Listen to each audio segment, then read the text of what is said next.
There is no hood like parenthood. Hi, I'm Kanika Chadda Gupta. I'm a former CNN journalist, mom of 3, including twins, and host of That's Total Mom Sense, the podcast. Now, if I had $1 every time I heard, gee, you have your hands full.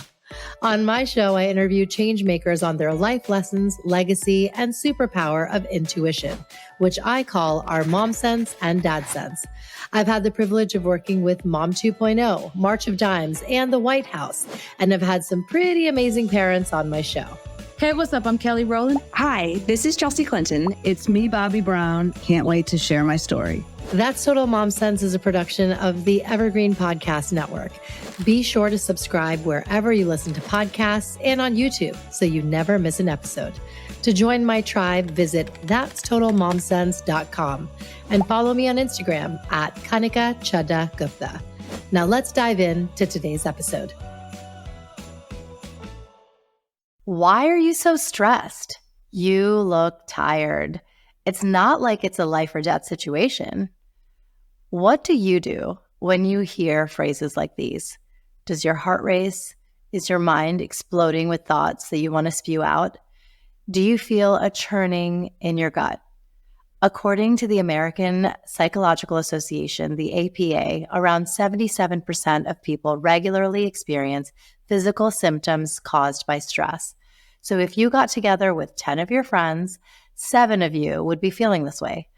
But yet we feel so alone and isolated by our daily challenges, and we haven't come up with a mechanism to get off this treadmill. Newsflash, you had problems during your childhood too and felt the same exact manifestations of stress in your body. So if you haven't found an effective way to manage it over the years, turn up the volume. This episode was made for you. I'm joined by my dear friend, Dr. Aditi Nerurkar. She's a Harvard stress expert, nationally sought after speaker and TV correspondent, wife, and mother to her young daughter. During her medical school training, she discovered that even though stress plays a role in nearly 80% of doctors' visits, only 3% of doctors offer stress management counseling. Dr. Aditi aims to close this gap. In her debut book, The 5 Resets, Rewire Your Brain and Body for Less Stress and More Resilience, she takes a bold, solution-oriented stance, addressing the looming issue of stress that many doctors put on the back burner. She's been featured in the New York Times, NPR, the Times of London, and Oprah Magazine, and has appeared on The Today Show, Good Morning America, The Tamron Hall Show, The Mel Robbins Podcast, and more. Today, we're going to help you reset your life and mindset in the most tangible, manageable way possible. Dr. Aditi, welcome to That's Total Mom Sense. It's such a pleasure to join you. Oh my goodness. I have to shout out our friends. There's Eve Rodsky, author and founder of Fair Play Life. Lynette Brubaker, if you're listening. We collabed with No Women, Fran Hauser, Sarah Benkin, and Rujita Vedya, Bollywood choreographer. Our worlds collide in the best way, and we have so many common friends who are part of it. I just love it. We should introduce all of them. They probably really love each other. Yes. And congrats on your book. I have my signed copy here. I loved it, and I can't wait for my listeners to get a little precursor, from the author. So I'm really, really honored to have you joining me today.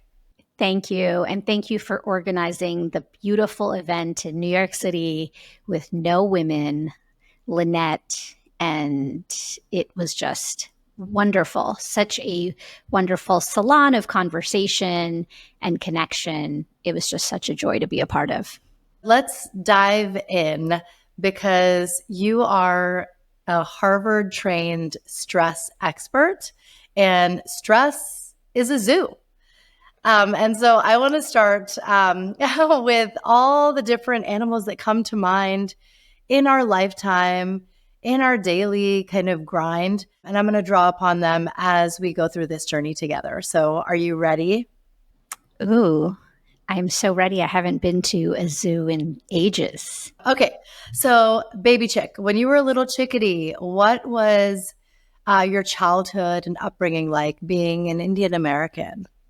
So I was born in Mumbai and lived there for the first 6 years of my life. I was raised by my grandparents, my maternal grandparents, because my parents, my mom and dad, also are physicians, OBGYN specifically, and they were doing their training here in the US. So I lived there, I think at 1 years old or 2 years old. They worked hard to bring me back to the US to be with them, a reunited moment. But then I went back to India simply because I was very attached to my grandparents and they to me. So I lived there until I was 6. And then for schooling, I moved here to the US. And then I've lived here ever since. So I have very strong ties to Bombay. And I speak my native language, Marathi, fluently, and I can, of course, understand Hindi. I have spent many of my summers in Bombay, in Mumbai. I still call it Bombay because it's just culturally what I was, taught as a child. And I have gone back every year for many, many years. Then when I went to college, I didn't go back as much, but I feel very connected to my Indian identity. It's something that's really important to me. I love that. I love that. And we share this as well. I was born in Bombay and my parents immigrated when I was 2. And I also, speak Hindi fluently. And so we're doing a round 2 in Colaba. Let's do this again. Love it. Yeah, at the Taj Colaba. Now let's go on to the elephant in the room. And that's stress. And that's something that you called out when you were just a medical student. You knew exactly what that was and how it was affecting your life, and now how it affects your patients. So tell us about that first kind of run-in where you were like, this is stress and this is a problem. It's interesting that you said it was the elephant in the room because I would add another animal to the mix, wild horses. When I was a medical resident working 80 hours a week, my first brush of debilitating acute stress was I was working in the cardiac ICU, taking care of everyone's hearts and not really paying attention to my own because, as we'll talk about in this conversation, I hope I was like, oh, I'm resilient, stress, come on, bring it on. I was taught at a very young stage of my medical training that pressure makes diamonds, and I was a diamond in the making. So when the times got difficult, as they often did when you're working 80 hours a week and seeing death and dying on a daily basis, I was working in a very coveted medical training program. We saw things that lay people certainly were not seeing and should not probably see, really horrible things because, simply because when you're in medical training, you're in the trauma bay, you're in the ER, you're seeing things in the cardiac ICU and the ICU, they're really difficult. So I felt one day after a 30-hour shift, I was finishing my rounds on my patients and felt a stampede of wild horses across my chest. And it quite frankly knocked the wind out of me. I sat down quickly. The nurse gave me some orange juice. I was very familiar with her. We'd worked together for a long time. And she immediately sensed something was wrong. It lasted a couple of seconds.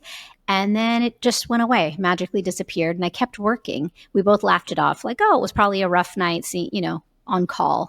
And then I kept rounding and finished up my rounding. And every night for 2 weeks, I continued to have that stampede of wild horses across my chest. It never happened during the day while I was working. And after several weeks of managing this real discomfort, I went to go see my doctor. So my doctor did the full medical workup, my heart tests and electrolyte tests, and said, everything's great. It's probably just stress. Just try to relax. So, big reassuring smile, good intentions. And I left and I went home and I thought, okay, let me try to relax. What does that mean? I went to movies with friends. I had dinners out, retail therapy, took a small vacation. But those palpitations, that stampede of wild horses continued and persisted. And so only when I put my own scientist hat on and really thought about what's going on and how is it affecting my brain and my body, only then was I able to find my way out of stress. I started using some of those science-backed techniques for myself, and then I found my way out of stress. And when I found my way out of stress as a stressed patient is when I vowed to become the doctor I needed during that difficult time. And so fast forward 25 years, and here I am, a physician with a specialization in stress, burnout, mental health, and resilience, and now the author of The 5 Resets. Yes. Oh, that's brilliant. And I feel like, as lay people who aren't in the medical field, anytime I watched Grey's Anatomy, which I watch religiously, I felt stressed, And so I can't imagine having to be under pressure and truly life or death situations on the daily. Everyone is much more sensitized to this issue, so it's good. And there's a lot of conversation. It's been normalized very much so, which is important. But back then, words like self-care and burnout or even stress were not part of my vocabulary. They were not part of anyone's vocabulary. In fact, as I mentioned, I was taught pressure makes diamonds. That was the mantra that I told myself every single day. And so you can see how that would breed a certain mindset, what I call toxic resilience. And it's this idea of like push through no matter what and just keep going at all costs. Yes. Yeah. And it's something that we have to really rewire. I want to talk about stress responses because they manifest differently in our body. When a patient is stressed, they'll come to you with ailments like back pain, headaches, weight gain, hair loss, but they all are kind of rooted in what you feel in the moment that happens over and over again. And it's like this wear and tear. Now I'm kind of segueing into the saber-toothed tiger. It's when we are forced to have a fight, flight, or freeze response when we're faced with a stressor. I think one of the most startling findings on my journey to becoming a doctor specializing in stress was the study done in the 1980s, which found that 60 to 80% of all doctor's visits have a stress-related component. So as you're describing, patients go in to see their doctor with abdominal pain, headaches, nausea, vomiting, back pain. And of course, stress in medical terms is a diagnosis of exclusion, meaning we as doctors will do all of the tests, just like my doctor did for me when I came in with palpitations, to make sure it's not what we call an organic etiology, meaning it's not something actually happening in the body with your organs. Then when that is all ruled out, we say it maybe is stress. And so in my case, my diagnosis wasn't with my heart, but it was stress-related, stress-related palpitations in my case. So when that statistic came out, it was very provocative. 60 to 80% of all doctor's visits have a stress-related component, similar to when I went to see my doctor, meaning there was nothing actually wrong with any of my organs. It just felt like that. And that is what happens with stress. Stress, of course, if you have any of these symptoms, you have to first see your doctor. I have to say that as a physician, but also as someone who saw a physician to make sure that you don't have an organ that is giving you a sign of something gone awry. But stress has many flavors. And so you can have the physical manifestations of stress, like you mentioned, some common ones, fatigue and pain of some sort. So headaches, neck pain, shoulder pain, back pain, abdominal pain, joint pain. You can have some GI discomfort, neurological issues, so many ways that it can affect your body. It can also affect your mind and with mental health manifestations like anxiety, depression, insomnia, quick to anger, irritability, or feeling lethargic and disengaged. So stress has many forms and many flavors. The reason you feel this way is because of what's happening to your brain. So you bring up the saber-toothed tiger, which I love, that imagery of that tiger. Your brain, when it's going through stress, whether it's short-term stress or long-term stress, is governed by a small part of your brain. It's an almond-shaped structure. After this conversation, you'll never look at almonds the same way again. It's called the amygdala. And the amygdala is a tiny almond-shaped structure deep in your brain whose sole purpose is survival and self-preservation. And so really, it's focused on that. And it's meant to, evolutionarily, you would see a tiger in the forest and you would either fight the tiger or run away from the tiger. That's the fight or flight response. And that's what the amygdala is expertly designed to do. Short-term stress, and then you come back to baseline. The challenge now is that all of the tigers, none of them are short-term and acute that you meet in the forest. They're ongoing and long-term. So your bills or financial constraints, relationship problems, climate disasters in the world, or humanitarian crises, these are tigers that are just ongoing, but yet your amygdala continues to get activated. So it's on in the background at a low hum. So stress stops being an acute short-term thing that your body is actually expertly designed for and starts becoming a long-term chronic issue. And that is what over time can lead to these mental and physical manifestations, because the goal of life is not to live a life with zero stress. It's actually biologically impossible. There's a thing called healthy stress and unhealthy stress. The goal of life is to live a life with healthy, manageable stress that can serve you rather than harm you with all of these various symptoms.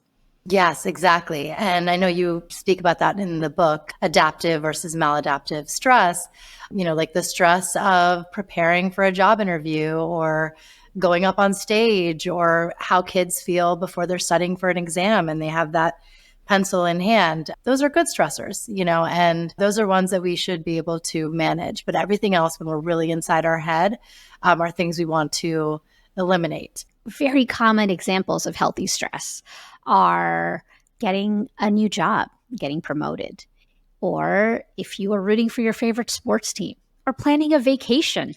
These are all healthy stressors, and they actually move your life forward. So it's about embracing those moments of healthy stress. However, when healthy, positive, scientifically, like you said, adaptive stress gets out of hand, that's when it can become maladaptive. It's dysfunctional, unproductive, and that's what leads to problems that we talked about. Do you think that there are people who are predisposed to be more anxious, neurotic, anal retentive, and then those who are just generally calm?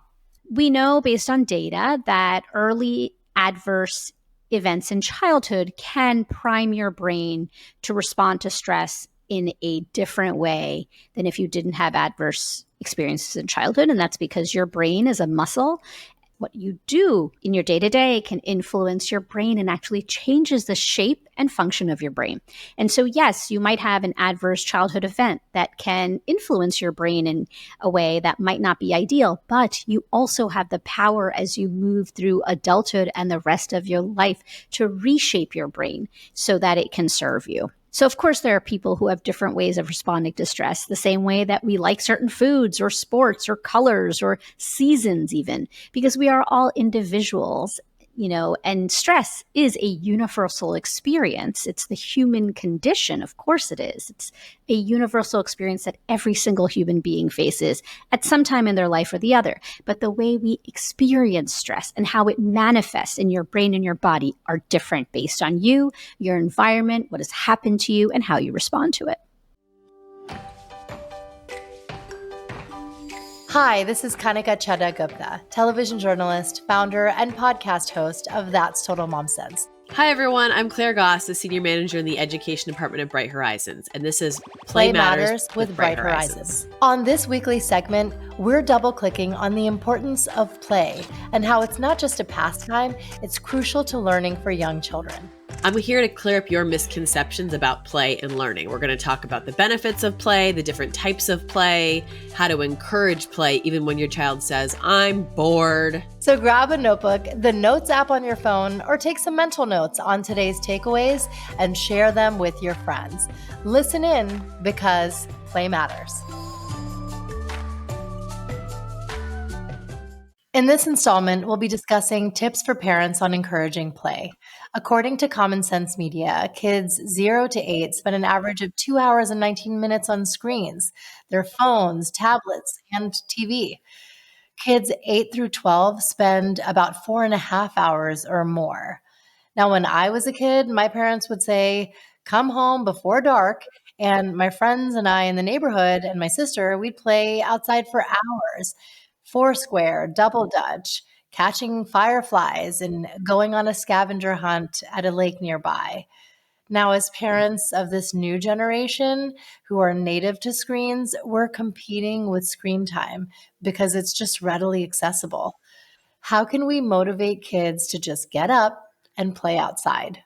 The first thing I can say, if you know in your gut as a parent that your child's probably spending more time on screens than they should or than you would like, I would encourage you to kind of stand back maybe for a couple days or a week and really reflect on your child's daily schedule. Is there time for play? You can even go so far as to keep a notes app on your phone and just write down like, okay, this is what I've noticed my kid is doing every day during their quote unquote free time. I would encourage you to think about your environment at home. especially with young kids? Do you have open-ended materials? That's really what I recommend you having. Open-ended materials are toys or items in your home that can serve more than one purpose. They can be more than one thing, right? So materials like blocks, art supplies. There's not just one way to play with them. Is it a yes environment? So a yes environment is maybe it's a room or a space in your home where your child can really just play. They don't have to worry about breaking something. They don't have to worry about that's off limits, don't touch that. Is it just a space or area where they can do any kind of a play, activity, or experience, and they know that nothing's off limits? Finally, I really am a huge fan of going outside, right? Outdoor play has all the benefits of play that we've been talking about and then some, because there's all these wonderful sensory opportunities. There's mental health benefits. It's just really, we just know this as parents, right? It's really great for our kids to be outside in the fresh air. So protect that and make sure there's ample time for outdoor play. And I think as parents, we can model this. We need to get outside. We do a family walk, something that we're really enjoying over the summer. It's so lovely to see the kids pick up caterpillars and point at things along the way. And it's fun. Or, stop to climb a tree. And you can recreate that pretty easily, no matter where you are. Just family walks are really fun. Getting outside and playing with them, with their sports and at the park. What do you advise parents to tell kids when they say, I'm bored? Feeling bored is that it's just a feeling. Okay. Your kids have all kinds of feelings about all sorts of things it's just a feeling, and it's going to come and it's going to go. Okay. So it's a normal feeling. It's a natural occurrence for all humans to feel bored sometimes. It's not your job as a parent to prevent your child from ever feeling bored. That doesn't make you a bad parent if your child feels bored. It's not damaging, right? Our number one responsibility as parents is to keep our kids healthy and safe. And boredom is not a dangerous or destructive feeling. It's just a feeling that's going to come and go. So boredom can actually help your child become who they are, right? That's how kids figure out what they do like and what they don't like, what their preferences are, right? So it means you're basically nudging your child to be kind of creative, use some critical thinking skills. What do you want to do next, right? If you've got younger kids, they're probably going to need some help coming up with a list of things they can do when they're bored. But if you've got school-aged kids and older, they're old enough to come up with their own ideas. So I'm going to challenge you to challenge them to be creative and think of some ideas for things they can do when they're bored. I love that. I love that. And we definitely do this at our home because we want our kids to have the autonomy and the agency to decide what they like to do with their time. And this is an example of my son's list. It says things to do on the weekend. And on it, it has Legos, snap circuits, watch a movie, play Catan Jr., play sports outside, eat. So there's different things on here that he can refer to. And we have a version of this for our road trips too, because it's so mind numbing when we hear, are we there yet? And if you're on a long, long ride, it's like, oh man, we have to come up with things to do. So it's like, bring the books, bring the crayons. There can be some screen time in there, but let's have options. And I think when you give your kids independence to choose what they like to do, they feel really empowered by that. Yeah, absolutely. And I encourage you to just introduce as many open-ended materials in your home as possible, because if you think about something like wooden blocks, or even I'm a fan of going to the recycling bin, get out some cardboard boxes, get out some cartons. A cardboard box is so many different things. It can be a spaceship, it can be a race car, it can be a house, it can be a sled. It can be anything. And those are the things that light up that creativity and all that good learning that we've been talking about for weeks. I want to come back to my point about how adults need to engage in play too. And this is just for ourselves and our own mental health. When my youngest son was starting kindergarten, he was really just lamenting the fact that the room looked different. There's desks, and it wasn't like his daycare center was. And he said, I don't want to grow up. Grown-ups don't play. And my heart just sank when I heard that. So what advice do you have for parents on how to get in on the fun and engage with play with their kids, no matter what their comfort level is? Yeah, it's a good question because I do think that there are some adults who haven't prioritized play and now they have a young child and all that child wants to do is play with you, right? So you might not feel super comfortable. So I would advise you to just lean into those open-ended materials because they offer a lot of different opportunities. Another strategy we use at Bright Horizons a lot to make play more engaging and interesting is to use open-ended questions, right? So what do you think would happen if? So if your child's building blocks and you're like, oof, I don't remember how to do this. I'm feeling awkward. Get down on the floor with your child, watch them play, let them take the lead for a few moments and then say, what do you think would happen if we did this? Or why did you make that choice? Right? Just engage with them a little bit and see what happens. Give your child the chance to make mistakes, to be a scientist, to experiment, but really lean into that messy play. I know it's hard for some adults to embrace the messy play, but it really is sometimes the most fun type of play. So if you can get in on the mess with your child, right? Go make a mud pie with them. Get your fingers in some finger paints, right? Knock that block tower over with them. It can be really fun. Another tip for making play more fun for you as an adult is really just to focus on the process and not the product of the play. So if your child and you and your child are collaborating on a block tower and your child wants to try something and you know it's going to fail, right? And you had this idea of how you wanted the block tower to look. You got to let go of that. It's all about the process, not the end product. Same thing with art experiences or anything else. You're building a stick fort in the backyard. And it's really easy for us to project manage that as adults because, again, we've had decades of practice and we already learned how to do this. To take a pause, take a deep breath, let go of perfection, let them be the leader of the play because if they're leading the play, they're also leading the learning. And now on to our press play segment. What is your number one takeaway for parents and caregivers on how to encourage play? I would advise parents to really just try to keep it simple. Okay. Don't overthink it too much. You don't have to be your child's cruise director. You don't have every single second of their day scheduled. Lean into those open-ended materials. Give your child the chance to be bored and give them the chance to play. That's wonderful. Thank you for making this series so special and informative for us. You can always go back and listen to these bite-sized deep dives on that'stotalmomsense.com. We will see you soon. We hope you enjoyed this week's Play Matters with Bright Horizons segment. To find a center near you, get access to free parenting resources from experts, and tune in to one of my favorite shows, the Bright Horizons parenting podcast, Teach, Play, Love, visit brighthorizons.com.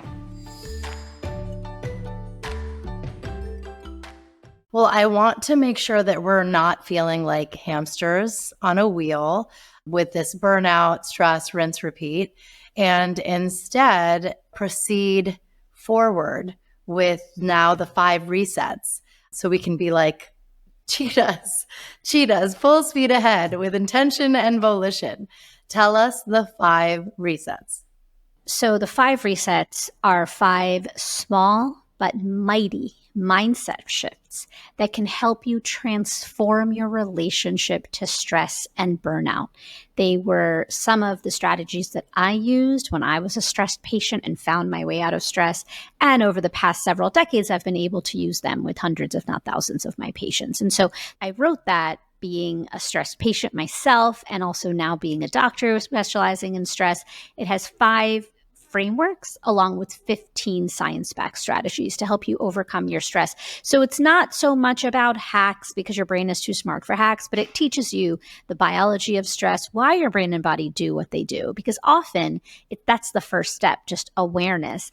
And then most importantly, you want to close the gap between knowledge and what you may know and action to actually get there. Because often with my patients, I found, and even with myself, I knew what stress was and how, what was happening once I learned the data. But really, it's about how do you bring these into your life, into your busy, overscheduled, stressed life to actually make a difference, to change your brain and your body. And so that, I think, is the message of the 5 resets, is that you have the power to make meaningful change in your life when it comes to your mental health, burnout, and stress. And the other really important piece for me in writing the 5 resets was that everything is cost-free.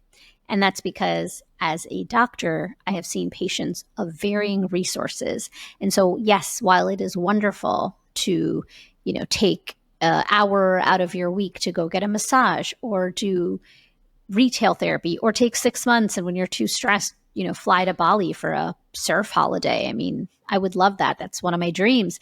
The reality is that most of us, like 99.9% of us, can't do those things. We have constraints on our time, on our resources. And so there are effective scientific strategies that you can do within 2, 5, 10 minutes every day that can actually rewire your brain and your body. Because remember, I was a stressed patient. I was working 80 hours a week as a medical resident. I didn't stop work. I kept working.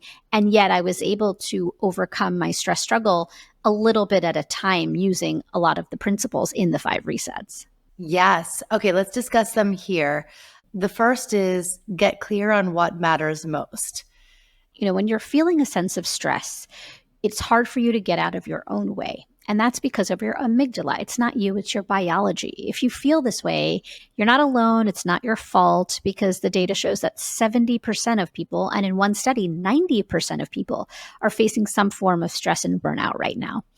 So when your amygdala is activated, like we talked about, you are thinking about your immediate survival and needs. It is so difficult for you to think ahead about the future and make a plan. And so this particular reset reframes the conversation in your head away from what's the matter with me to what matters most to me.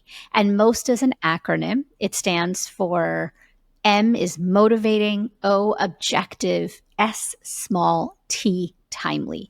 And so this first reset teaches you how to create a most goal, MOST. And it starts because the whole 5 resets is a roadmap to get you out of a sense of survival and just trying to make it through the day back to thriving. And so this first reset helps you craft your most goal, figuring out what matters most to you, and then using that as a metric and North Star for your journey forward.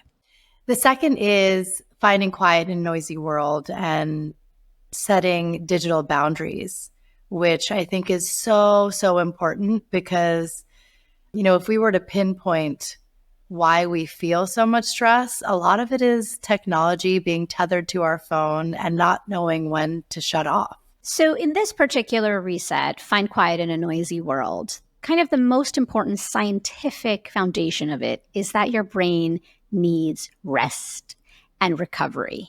It's not a nice to have luxury. It is actually a biological necessity. And yet your brain doesn't really get a break, because what do we do during breaks? We mindlessly scroll, right? Like during the day or at night, and we're scrolling. And you learned about the amygdala. It's that small structure deep in your brain that's responsible for your stress response. And when you're scrolling, your amygdala doesn't recognize the difference of something that is happening in your backyard or something that's happening thousands of miles away, or clickbait. It's powered on the biology of stress. So you read headlines and then you have an immediate reaction. Your fight or flight response gets activated. So as we're scrolling, these are not benign entities. You think you're relaxing because we all do it, right? It's ubiquitous, like scrolling. You just hang out, you scroll. But in fact, it is doing something to your brain when you scroll and consume the headlines, social media, certain posts, certain visual images or videos, graphic things. And studies have shown that it actually increases, particularly if you're viewing, disturbing or graphic content, it increases your personal risk of PTSD. So these are not theoretical risks. They're actually, can really happen. And it has happened to people. And so really creating digital boundaries is simply about giving your brain the break it needs and deserves. 100%. I mean, one thing that I learned is that I should keep my phone far, far away. So I now charge my phone downstairs, sometimes in the kitchen or in the living room, and I have an alarm clock. It's something that I'm training my mind to get used to. I don't need to see the blue light in the middle of the night. Love it. Keeping your phone off your nightstand can be a game changer. You put it in another room downstairs. Some people can put it somewhere away, so it's just out of arm's reach. And the reason creating that geographical boundary, that buffer, is because most often people are scrolling, right? Like before bed. If you ask the majority of people, what are you doing 2 hours before bedtime? Everyone is on a screen of some sort. So you may say, I want to go to bed at 10, but you're going to bed at midnight, 1 or 2 in the morning. Why? Because you're on a screen. First thing in the morning, your eyes, before the second eye is even open, you're on a screen. Again, these are not benign entities. They have a direct influence on your brain chemistry, and the stress response. And so creating that buffer helps you, because then when you wake up in the morning, you're not reaching for your phone on your nightstand. You are looking at your bed partner if you have one, getting up, brushing your teeth, using the bathroom, and then you can check your phone, of course, but it just gives you a little buffer. So it just sets you up for the whole day. Equally at night, in addition to keeping my phone off my nightstand, what I also do is that I set up my phone on grayscale. And so I have my phone and then just hit a button and it goes to grayscale. What grayscale does is it switches your phone from color to black and white. And that has a potent influence on your brain and your scrolling habits, because it's like looking at a box of cereal. If you saw bright saturated colors, you want to eat it. But if it's just black and white, it kind of is boring. Likewise, grayscale makes scrolling less interesting. And there is a phenomenon that you and I, and many moms particularly, this is more common in women. It's called revenge bedtime procrastination. It's what happens at night when you are finished with a long day of work and taking care of the kids, and then you clean up the kitchen and you sit on your couch at, 8, 9 o'clock, big sigh, and you start scrolling. And you want to go to bed early because it makes you feel good. Again, this is not a knowledge issue. We all know that going to bed early makes us feel good. We have strict bedtimes for our children. And yet for ourselves, like you can stay up till midnight or 1 scrolling and you're like, what did I just do? What was that for? It's called revenge bedtime procrastination. Again, it's not you, it's just your biology. It's because you haven't had a minute during the day. No time has been claimed as yours. And so what happens is it kind of like you bank it until the end. And then you scroll. And then, of course, because your amygdala starts getting activated when you're scrolling and reading these headlines, you feel a sense of danger. So you scroll some more and you scroll some more, because it's like your stress response is activated. So that is another reason why setting some digital boundaries is helpful. When you have grayscale, yes, you read a little bit and then you kind of get bored because your brain, it's not being stimulated. And then you're like, you know what? It's 10 o'clock. Might as well just go to sleep. And so you actually do get the rest that you need.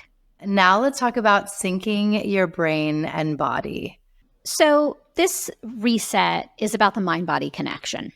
The mind-body connection may be something new to many people, and it may sound woo-woo, but in fact, there's a lot of science to back it up. And it simply means that your brain and your body are in constant communication and inextricably linked.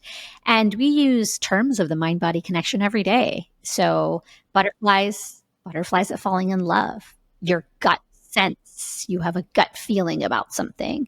Or, you feel the mind-body connection, sweaty palms before you're presenting, heart racing before an exciting event, or abdominal discomfort, feeling queasy before something massive is happening in your life. So there's many, many moments when you might feel the mind-body connection at work. So with the mind-body connection, I wanted to touch on meditation, and I'd come across a Harvard study on how meditation can actually eliminate the gray matter in the amygdala, which I found so fascinating. So can you speak to why we should have meditation as a practice? That was a study done by several of my colleagues, and it's not that it reduces it, it thickens it. Meditation, particularly that study, was looking at mindfulness-based stress reduction for 8 weeks, and it found that it strengthens your prefrontal cortex.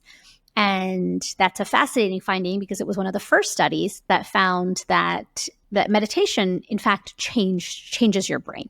It pointed to a lot of the things that people feel, like a greater sense of emotional reactivity. They don't feel as reactive. Lifelong meditators or people who've been meditating for a long time don't have that emotional reactivity as much, or they might be less quick to anger, feel a sense of wellness and calm, etc. There might be some clinical correlation to this with your prefrontal cortex being a little thicker. Again, it's not always very, it's not like a cause, like meditation causes this. It's more like a correlation. And so, yes, that was a very provocative study. I wrote about it for the Huffington Post because it was a study the findings were just so wonderful. Since then, there's been lots of research to show that meditation changes the brain. Meditation can alter your DNA for the better. Meditation is a mind-body therapy. There's others, yoga, Tai Chi, and several others.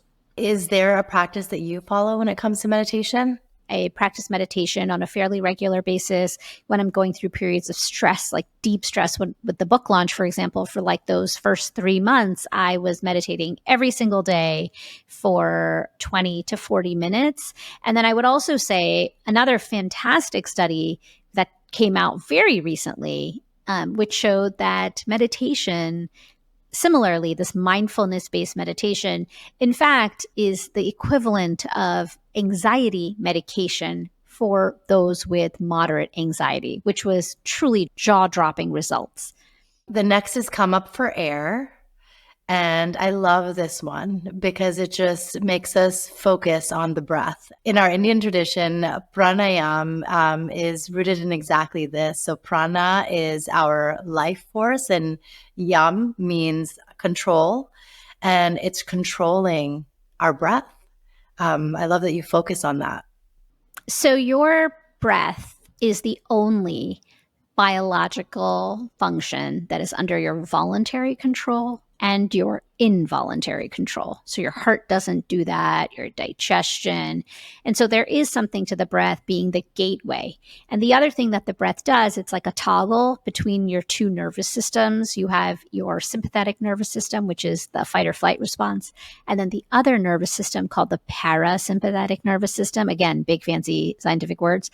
That is your rest and digest. And those two systems can't be on at the same time. They're mutually exclusive.